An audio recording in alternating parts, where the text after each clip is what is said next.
마약 투약 혐의로 경찰 수사를 받아오다 숨진 고 이성균 씨 관련 수사정보 유출 의혹에 대해 경찰이 강제 수사에 착수했습니다.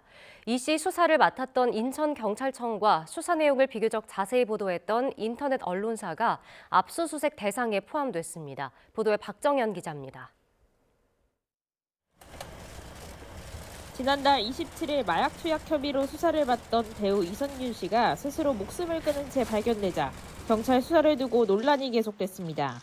구체적 물증도 확보되지 않은 상태에서 경찰이 수사 정보를 외부에 흘렸다는 겁니다.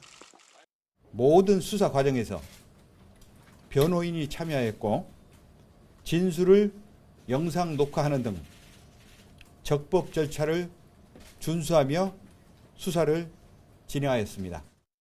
일부에서 제기한 경찰의 공개 출석 요구나 수사사항 유출은 전혀 없었습니다.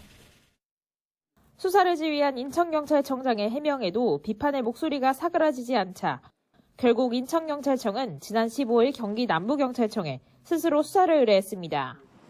수사 공정성을 위해 자체 조사가 아닌 인근 경찰청에 수사를 의뢰한 것으로 전해졌습니다.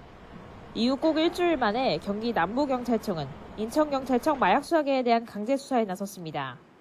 7시간가량 압수수색을 집행한 경찰은 수사 자료를 비롯해 사건을 담당했던 직원들의 휴대전화 등을 확보한 것으로 전해졌습니다. 수사 내용을 비교적 자세히 보도했던 인터넷 언론사 한 곳도 압수수색 대상에 포함됐습니다. 고 이성균 씨 마약 투약 의혹 수사 당시 경찰 내부 수사 문건을 입수해 보도한 곳입니다. 경찰은 압수수색으로 확보한 자료 등을 바탕으로 유출 경위를 파악하는 데 주력할 예정입니다.